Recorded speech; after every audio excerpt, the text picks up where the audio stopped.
बुंदेले हर बोलों की हमने सुनी कहानी थी, खूब लड़ी मर्दानी वो तो झांसी वाली रानी थी। इस कविता को हमने बहुत सुना, लेकिन इस कविता को भी सुना था। कारण रण में ललकारी थी, वह झांसी की झलकारी थी। गोरों को लड़ना सिखा गई, रानी बन जौहर दिखा गई। है इतिहास में झलक रही, वह भारत की सन्नारी थी, वह कोई और नहीं झलकारी थी। क्या इस कविता को भी हमने सुना? इतिहास में कहीं इसका भी जिक्र मिलता है। पाठ्य पुस्तिकाओं में हमेशा हमने रानी लक्ष्मीबाई की महानतम कविताओं को सुना, उनकी वीरता के बारे में जाना पहचाना। हमें प्राथमिक विद्यालय से लेकर के उच्च शिक्षा तक उनकी इन कविताओं के बारे में, उनके बारे में बताया गया, सुनाया गया। क्या उनकी परछाई बनकर उनका साथ देने वाली, उनके इस जीवन को महान बनाने वाली नायिका का नाम भी हमें पता है? क्या हमको पता है कि उनके जीवन को सार्थक बनाने वाली, उनके नाम को अमर बनाने वाली कोई और नहीं झलकारी बाई थी? उनके बारे में हमको पता है क्या? क्या हमारी पाठ्य पुस्तिकाओं में उनको शामिल किया गया क्या? ये कौन लोग हैं जो उनके बारे में हमको जानने नहीं दे रहे हैं?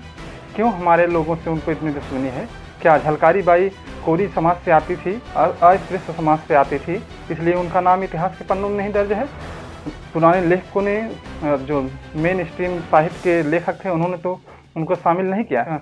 मैं सलाम पेश करता हूँ उन आधुनिक लेखकों के बारे में जिन्होंने उनके बारे में वर्णन किया है। आगे हम उनके बारे में बताएंगे भी। हेलो दोस्तों, आप सभी का स्वागत है आज के इस सेशन में। हम लोग आज के सेशन में सामाजिक न्याय के गुमनाम क्रांतिकारी नायकों के विषय में बात कर रहे हैं। इस कड़ी में हम लोग एक गुमनाम नायिका के विषय में बात करेंगे जिन्होंने इस देश की क्रांति में एक नया मोड़ दिया। 1857 की क्रांति में अपना बहुत बड़ा योगदान दिया। झांसी को बचाने में उन्होंने अपना बहुत बड़ा योगदान दिया। आइए उस महान नायिका, उस महान क्रांतिकारी के विषय में हम लोग बात करेंगे। आज हम लोग बात कर रहे हैं महान क्रांतिकारी झलकारी बाई के विषय में। तो आइए शुरुआत करते हैं। जय भीम, जय मंडल, जय संविधान, जय समाजवाद। बुंदेलखंड में जन्मी है, ना रानी है ना महारानी है, तब गई जो इतिहासों में उस वीरांगना की कहानी है। शस्त्र चलाकर बढ़ी हुई थी, ना थी कोई अबला नारी, मारे गिराए बाग पहाड़ी से, ऐसी थी वो उनकी योद्धा भारी। बनी दुर्गा सेना की नायक, पूरन के संग ब्याह किया, मातृभूमि की रक्षा का दोनों ने दृढ़ संकल्प लिया। फिरंगियों ने कमजोर समझकर झांसी पर की चढ़ाई थी, दूल्हे राव जैसे लोगों ने घर में ही सेब लगाई थी। झांसी न होगी अंग्रेजों की, रण में रानी ने ठाना है, ढाल बनेगी वह रानी की, झलकारी ने तब माना है। ना कम पड़ती है रानी, ना कम पड़ती है झलकारी, काट रही है रिपु शेष को जैसे दुर्गा की अवतारी। धर धर तोप चल रही, तर तर कटते सिर तलवारों से, पर बच न सका किला झांसी का गद्दारों के प्रपंच प्रहारों से। देख घिरा जब घायल रानी को, झलकारी ने कदम उठाया है, रानी को सुत संग विदा किया, तब रण में निज रूप दिखाया है। झलक झलक का धोखा था, कौन रानी कौन झलकारी थी, जय भवानी के जयकारों संग ललकार रही झलकारी थी। स्वतंत्रता दिवस की दिव्य मसाल में दहक गई चिंगारी थी, अंग्रेज समझ रहे जिसे रानी वो वीरांगना झलकारी थी। बनकर मन वह शत्रुपा, रानी का जीवन बचा गई, निज प्राण न्यौछावर कर रण में मातृभूमि का ऋण चुका गई। चंद्रहास साक्य जी।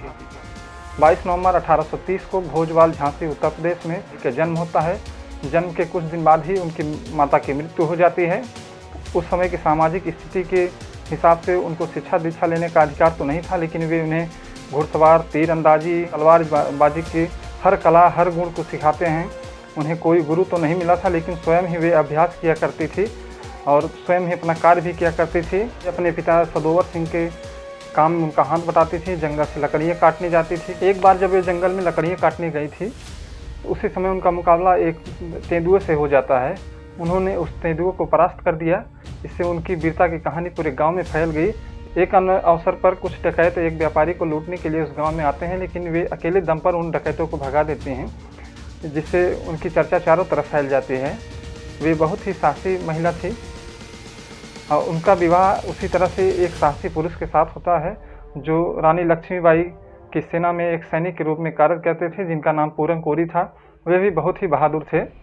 एक दिन दुर्गा पूजा के अवसर पर गांव की सभी महिलाएं झांसी के किले में पूजन के लिए जा रही थी। उनके साथ साथ झलकारी बाई भी उनके साथ गई हुई थी।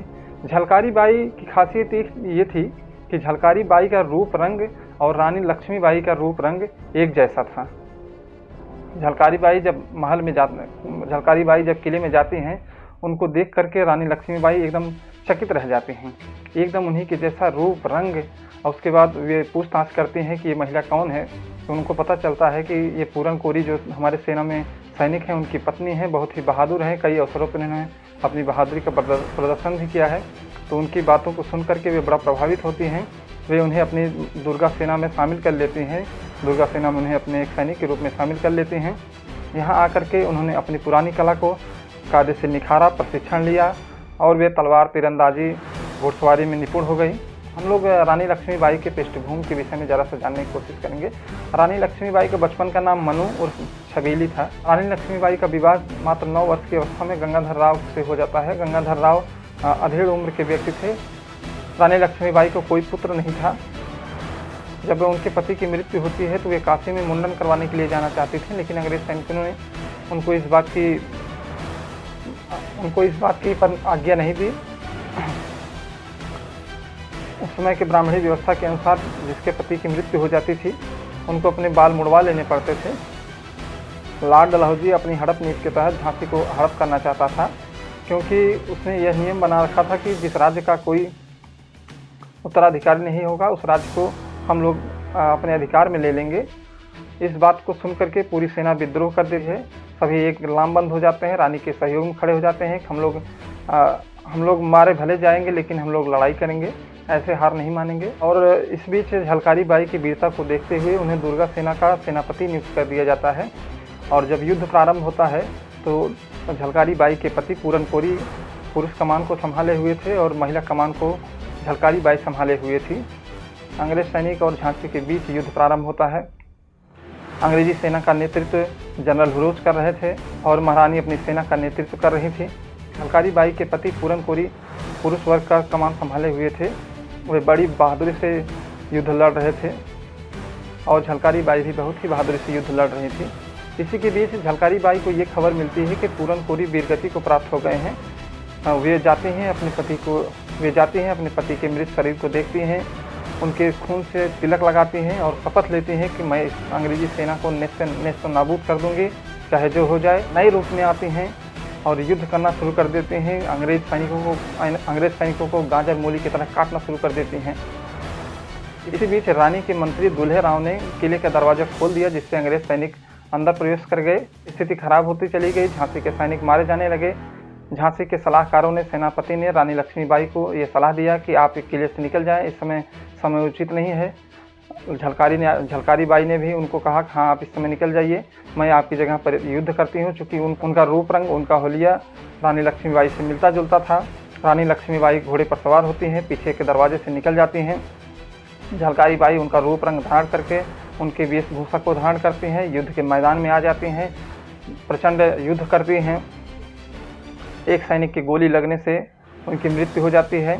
लेकिन झांसी के बुंदेलखंड के क्षेत्र में एक अन्य किंवदंती प्रचलित है कि वे रानी लक्ष्मीबाई के वस्त्रों को पहनती हैं, वहाँ से घोड़े पर सवार होती हैं और जनरल हिरोज से मिलने के लिए उसके शिविर में जाती हैं और जनरल हिरोज को चिल्ला करके बुलाती हैं कि मैं हिरोज से मिलना चाहती हूँ।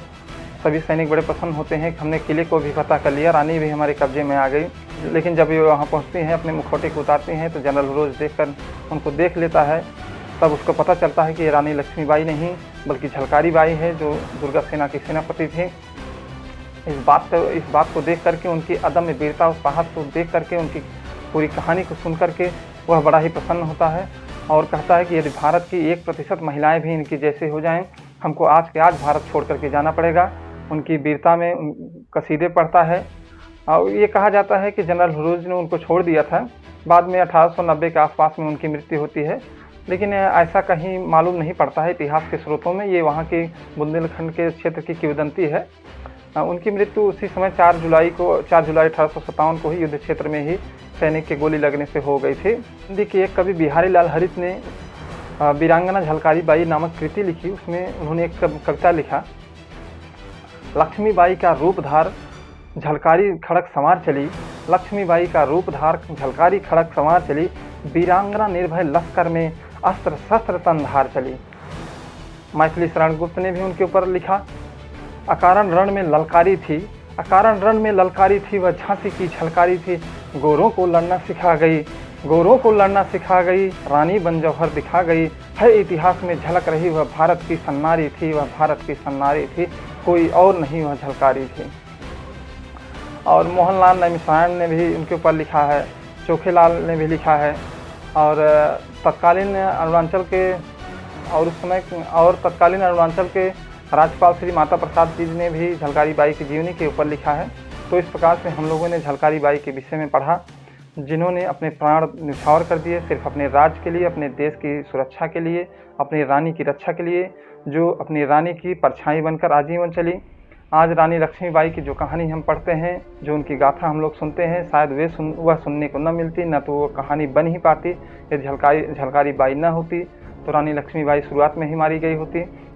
इस युद्ध में ही नहीं और अन्य कई अवसरों पर भी व्यक्तिगत रूप से उन्होंने रानी लक्ष्मीबाई की बहुत सहायता की थी। लेकिन हमें दुख होता है जब हम ऐसी नायिकाओं के विषय में हम लोगों को पता ही नहीं, जो उनकी परछाई बनकर चली थी। ये हमारे लिए बड़े दुख की बात है, ये हमारे इतिहास लेखन के लिए बड़ी दुख की बात है कि हम लोगों को उनके विषय में जानने नहीं दिया गया है। प्राथमिक पाठशालाओं में रानी लक्ष्मीबाई का खूब उल्लेख हुआ है, लेकिन उनकी परछाई बन करके उनके जीवन को संवारने वाली, उनके नाम को अमृत प्रदान करने वाली झलकारी बाई का उल्लेख कहीं नहीं मिलता है। युगल क्रांतिकारी दंपत्ति पूरन कोरी और लक्ष्मीबाई को मैं नमन करता हूं। इसी तरह से अगली कड़ी में हम लोग और एक गुमनाम नायक के विषय में बात करेंगे। तो देखते रहिए, लाइक कीजिए, कमेंट कीजिए, सब्सक्राइब कीजिए। जय भीम, जय मंडल, जय संविधान, जय समाजवाद।